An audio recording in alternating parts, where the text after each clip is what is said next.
Well, what is going on with dating in the church? Andrew Wilson goes on Michael Sartan's show talking about dating in the church and how Christian women are so much better to date. Hmm. Hmm. Well, let's take a listen to what he's got to say. I just thought it was very interesting. Very interesting here. Hey, if you're liking this content, give me a like, subscribe, give me a comment below. I know I'm going to get some comments on this. Let's get to it here. Could it be that the software update, societal software update of social media was so pervasive and happened so quickly that these guys who are in the clergy can't keep up? Could that be part of where this gullibility comes from? I mean, we've had that software update for 15 years. Yeah. It's like I think you need to get to the party at some point. But this is crazy to me because they do have good data on their side. Like for marriage in traditional churches, there's good data on our side. I mean, the Orthodox divorce rate's 9%. Yeah. 9%. The Catholic divorce rates, depending on what you look at, is between 18 and 21%. Right? The traditional churches are definitely a helpful safeguard from divorce, and they also produce better outcomes for people.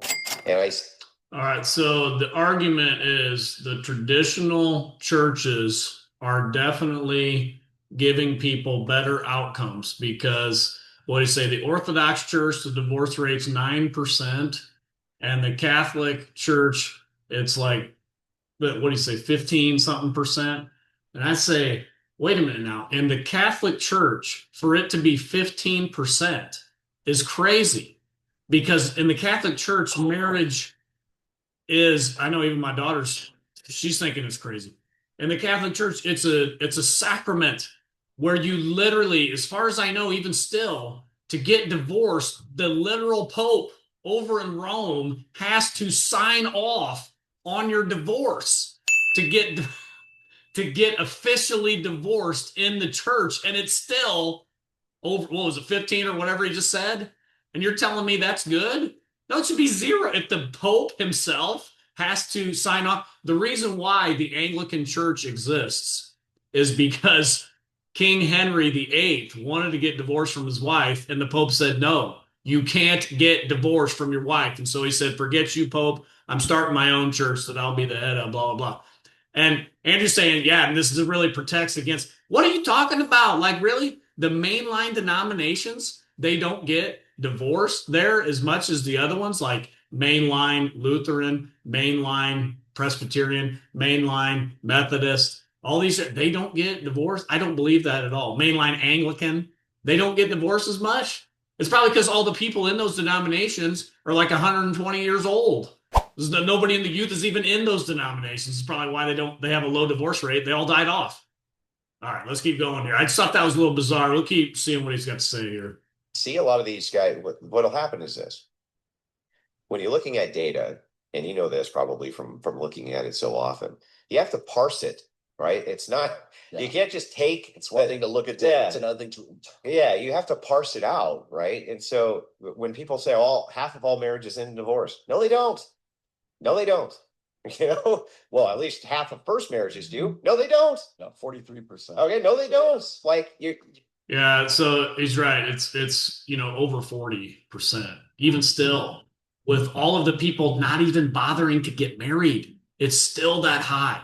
All right, let's go. you're objectively wrong, and you're saying something stupid, right? And then when you start breaking those things down even more, you start to realize, well, wait a second, the Amish don't get divorced at all. Not at all. They're like never. And even the ones who go on the Rome Spring and end up going out in the world almost never get divorced. Orthodox, very low divorce rates. Roman Catholics, very low divorce rates. High. So we're saying both of these Catholic, Church Orthodox, and then Roman Catholic, oh, very low. Like, but you literally can't get divorced in those religions, right? And I bet you the people still probably do, or they have it annulled, or there's some way to get around it, or blah blah blah. I just don't believe that it's really that much lower. As I was thinking about that more, I'll bet you that the statistics are so low, especially for Roman Catholics, is that when they do get divorced, they leave the church. Like, I don't think I've known a guy who got divorced and didn't leave the church when he did, who was Catholic. Now, I don't know if it's the same for Orthodox Catholic or if it's just that for Roman, but I know for Roman Catholic, when you get divorced, you're not Catholic anymore. So I wonder if that's counted in the statistics. Like, yeah, we're only 18% because the guys that did get divorced, well, they all left the church. So, like, if we're talking about in the United States of America, what percentage of the population is even Orthodox? I mean, I literally don't know anybody that's Orthodox. That's like an ethnic American white person.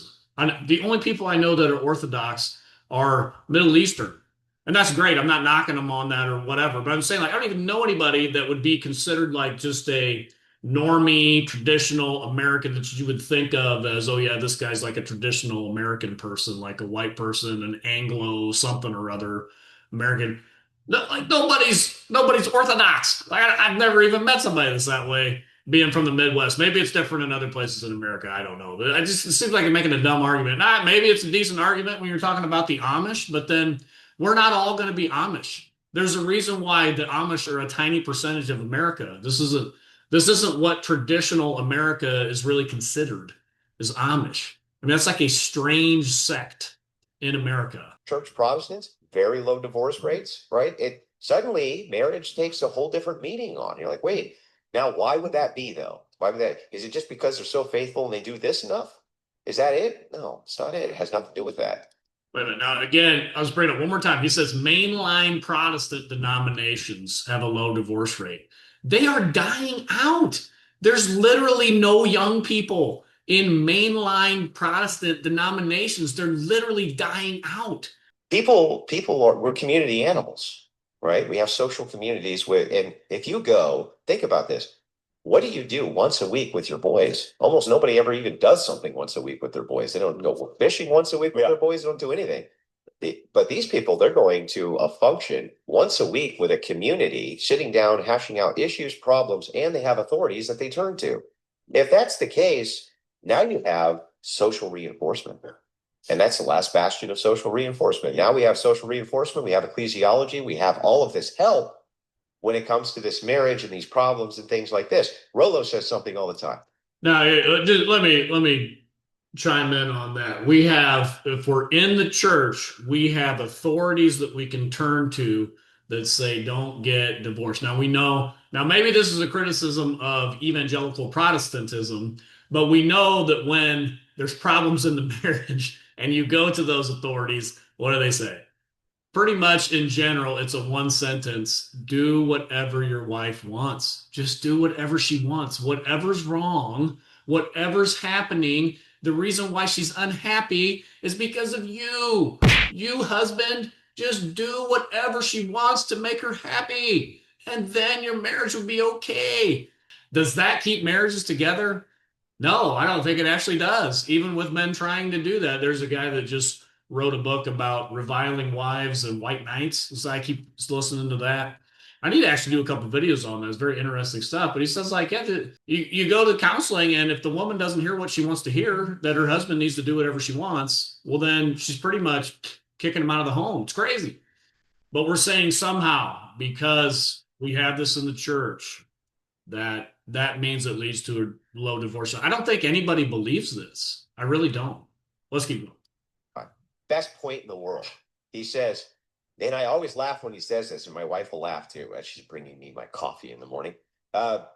He says on Twitter, you know what? Sewing Circle Christians, you want to know the best advice you can give other women, right? Your husband, right? Best advice you could give, right? And so I look at this and I always laugh because while a sermon in it.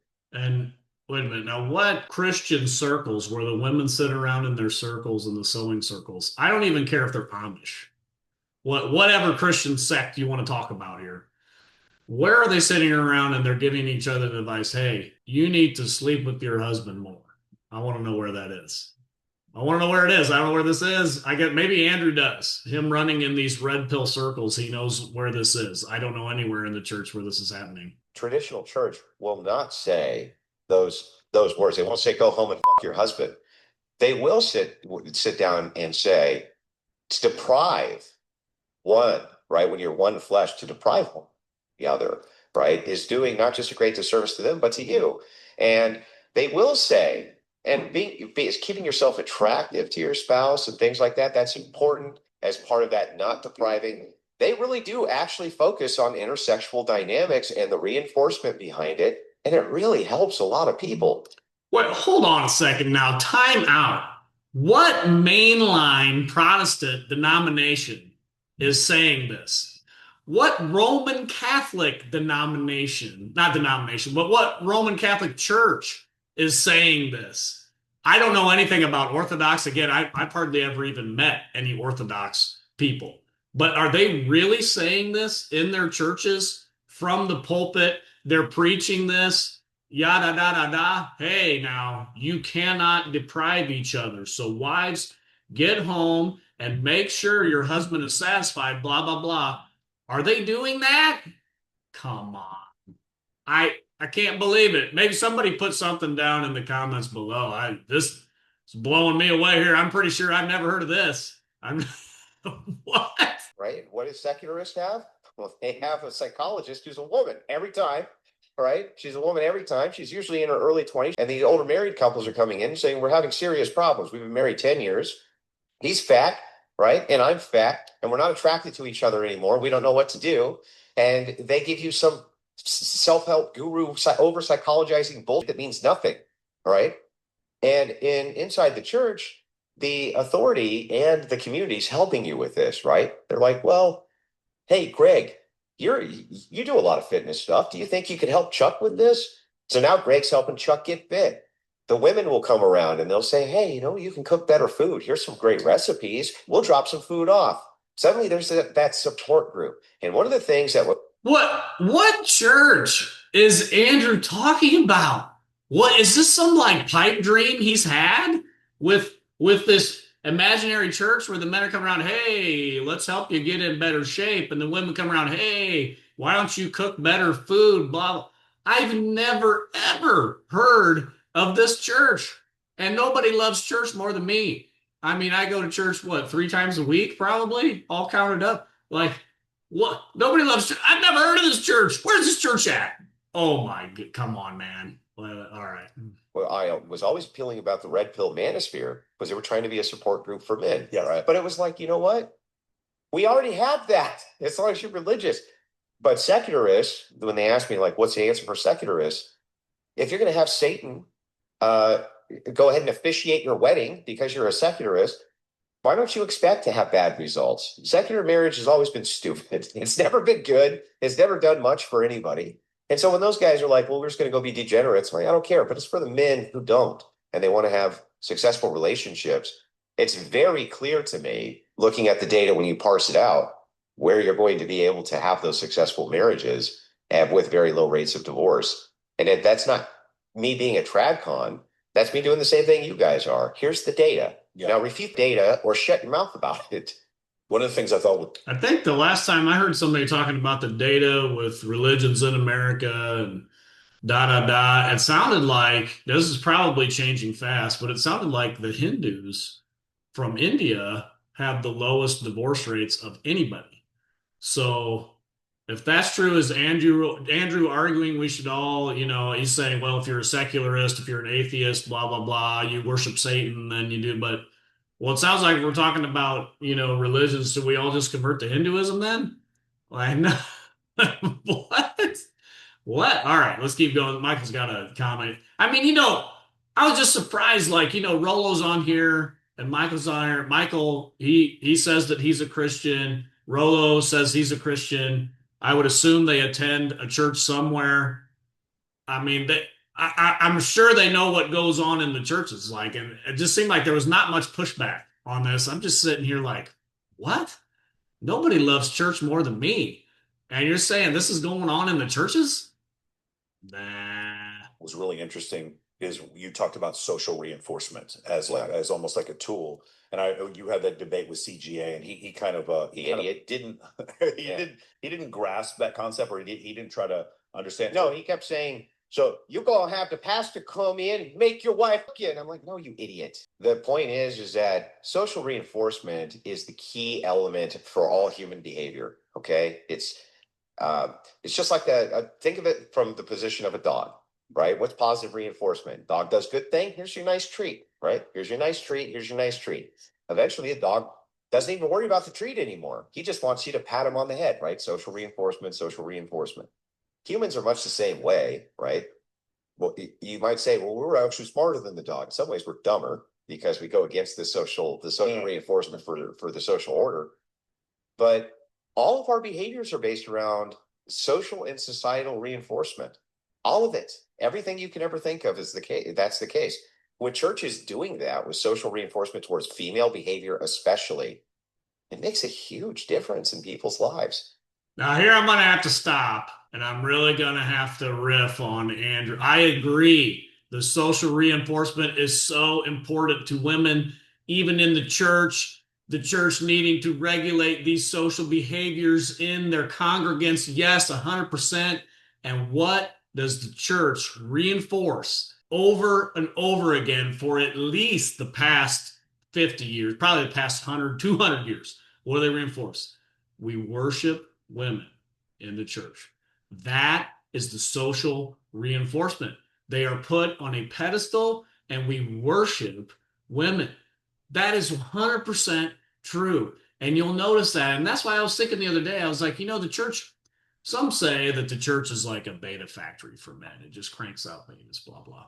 And I don't know if that's true, but I was thinking, I think it is true that the church is a simp factory. And the reason the church in general, at least the big evangelical church, is a simp factory is because we worship women. This is like incontrovertible what's going on here. Let's go back to it though. Let's see what else here. And the manosphere was trying to do that for men. And what it did was it fractured into a million. No, a bunch of chicks, not a black pill, the red pill, the blue pill, the orange pill, the gray pill, the purple pill, because they were prescribing things. Yeah. Let's talk about this real quick. What you said before about it. And real quick, and here's what we should realize with the social structure in the church that Andrew's talking about. The church is a place where women are worshiped. It's the number one idol in our churches. I would say this is just the PostMillMan's opinion. The number one idol is the worship of women.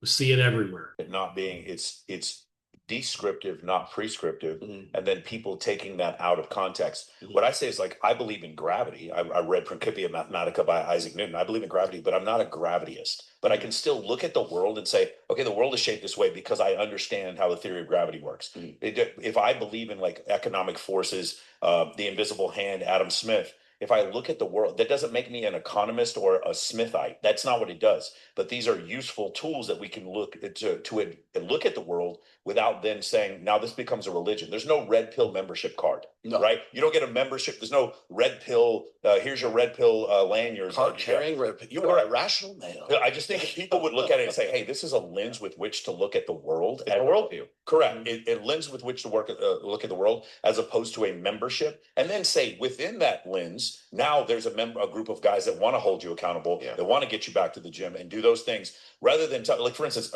I'll tell you, this is just, I have beliefs internally on what the best way for a man to be attracted to the opposite sex is. If a man didn't do any of those things and married a sex worker and acted like a complete simp and then came to me 15 years later and said, hey man, I know what you say, but she gave me three beautiful children and I'm the greatest guy, I'm having the greatest marriage ever, I would applaud him and I'd be like, hey man, you beat the odds. But I wouldn't hate him. You understand what I'm saying? Oh, you broke red pill dogma. No, because there's no dogma. Yeah, there's no purity test. That's the point. It's like my belief in physics is not something that makes me a physicist. What it does, though, is a lens with which I can look at certain items in the world and say, okay, this is, let me look at this. Okay, this doesn't make any, I understand free market economies. And when people are like, I have a Bollinger Band that I know that can predict market movement. I'm like, wait a second, let me use some math here. I understand how Brownian motion works and stochasticity and randomness and no, I think, but I can do that because I can see the lens of a free market economy with which to say, okay, but what I do with that is my own decision because no one's prescribed. But I've understand that. I've understood this for a long time that while I take issue with the semantics that Rollo has specifically for praxeology, the semantic distinction, we're still, even with that, we're still basically saying the same thing. It's a data packet. It's a good enough. Yeah, it's good enough now. description for now. Yeah. So it's a data packet. Yeah. And I get it. I understand that completely. And there's things I've taken from it which have been very useful, right? But Christian ethicists and Christian ethics, we are prescribing. Yeah. It is prescription based. Sure. Like when I was debating with this idiot the other day in this very same studio, Coach, whatever his name is, he kept saying, "You're talking about in the future. This doesn't exist now." And I'm like, "No, dude, it exists right now. I'm showing you the numbers that exist right now." Yeah. The difference when you say all these marriages fail, it's like for some groups, for some demographics, for Black groups, that's how we ended up on the on Black people was. Yes. I said for some groups, like if you take Blacks, the divorce rate's much higher there than it is for white people, and there's contributing factors for that. Again, just going through the data set, and of course, the guy just filibustering Spurg, but if I could have gotten through it, I would have just kind of pointed this out. These different groups have these different rates for reasons. So if it's the case that you want the benefits of marriage, and there are many, and the data parses this out too. Sure. There are many benefits, but you don't want that downside, which is what we're really arguing about, which is divorce. If you look at the field of all of the various groups that are getting married or divorced, mine are doing the best here. Okay. So if that's the case, and I'm going to make a prescription, what other prescription would I make other than we're doing the best and we're continuing to do the best and we're going to continue to do the best? So if that's the case, where else are you going to go? If that's what you want. Now, if that's not what you want, your chances of failure, they're going to be super high. And it doesn't even matter if you're a red pill, black pill, whatever, because you lack that social cohesive reinforcement. And that's it. So Andrew's making the case that his people, the Orthodox Catholics, are doing the best. I think maybe he's making the case that the Roman Catholics and the mainline Protestants are doing the best. And I would say, my friend, whatever data you have, I don't believe it. I just don't believe it.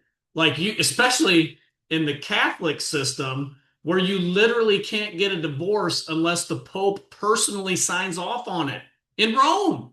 That's how. And you're saying it's still at 15%? Now, here's the social system in the church, and it has to be done away with because it's idolatry. Here's what we reinforce. This is a place that we worship women, and we manufacture simps in order so that we can worship women here. That's got to change because we love the church. We love the church that Christ came and died for, gave his life for. And so we got to get it turned around. And luckily, we are getting it turned around because Christ will win. He said, "I will build my church, and the gates of hell and the idolatry in it, it will not prevail." Until next time, this is the Postmillennial Man.